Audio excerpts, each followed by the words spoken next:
It is time to make history today. Vote for the bill, H.R. 51, and make the District of Columbia the 51st state in the nation. Thank you. Time of the gentleman from Hawaii has expired. The chair recognizes Mr. Bliley of Virginia. Mr. Chairman, I'm happy to yield 3 minutes at this time to the gentleman from Texas, Mr. Gelay. Gentleman from Texas is recognized for 3 minutes. Mr. Speaker, I rise in strong opposition to statehood for the District of Columbia. We ought to be debating on this floor whether we ought to be taking home rule away from the district and take over this city. In my opinion, the district hasn't even shown the ability to govern as a city, much less a state. The district's hug-a-thug attitude on violent crime and the continued misuse of the city's department is just one example that clearly demonstrates the fact that the district is not a state and shouldn't be considered for statehood.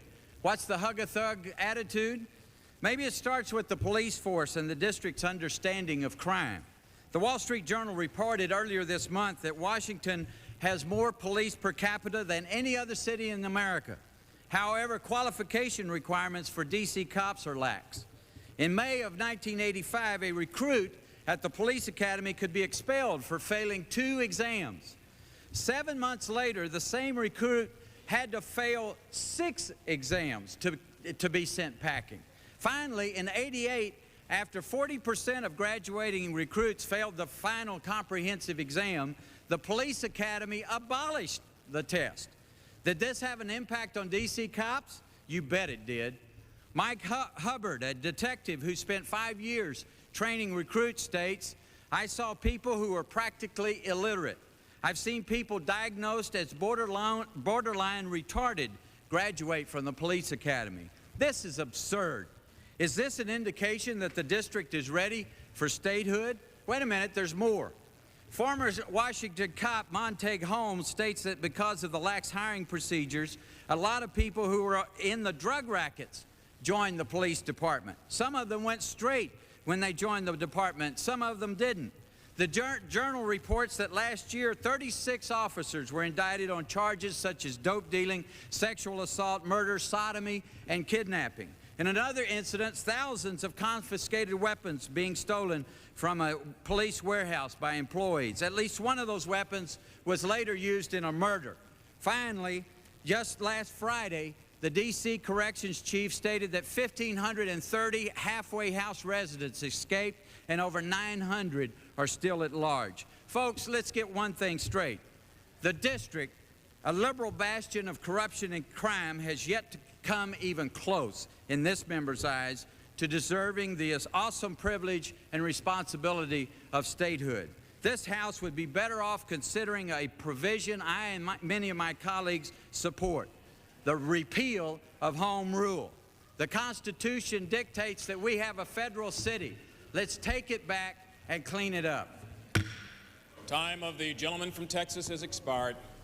Chair wishes to advise those members controlling the debate time that the gentlewoman from the District of Columbia, Ms. Norton, has 11 minutes remaining, and that the gentleman from R.J. Radcliffe, who's joining us on the phone to get us an update also on another headline this morning. This is the Houston Chronicle. Gelay guilty on 2 counts. He's promising appeal. Mr. Radcliffe, what happens next in this case? Well, obviously, the next thing that has to happen is that Tom Gelay will face sentencing. They tentatively set it for December 20th. He faces essentially up to a potential life in prison term on this political money laundering charge. I think most of us believe the judge is going to give him some level of probation, which means he'll probably never see the inside of a jail while he appeals the case. And during this appeal process, I mean, how long could that take? Well, let's just put it to you this way. We had Tom Gelay got indicted in October of 2005, and then in December of 2005, the judge made a ruling that he was not going to allow the case to go forward until some issues were resolved in a pretrial appeal filed by Tom Gelay's 2 co-defendants, Jim Ellis and John Caliandro.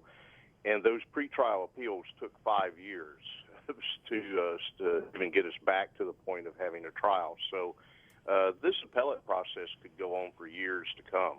And Nick Lampson, the prosecutor here, put out a statement saying that obviously he felt the jury had the right verdict there. What happens with him in this case? Does he continue to prosecute?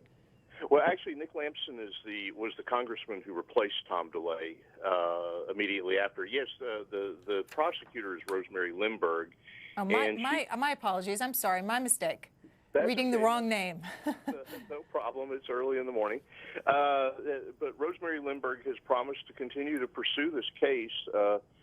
John Caliandro and Jim Ellis have not gone to trial, so they're eligible to go to trial at this point in time.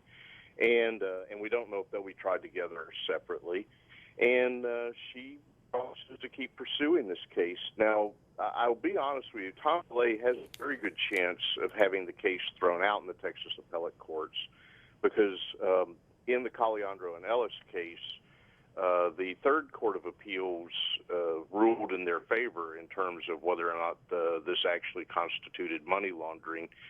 And the Texas High Criminal Court, the Court of Criminal Appeals, overturned the court just saying that the issue was not ripe because a jury had not yet decided and that it had to be a fact-based decision.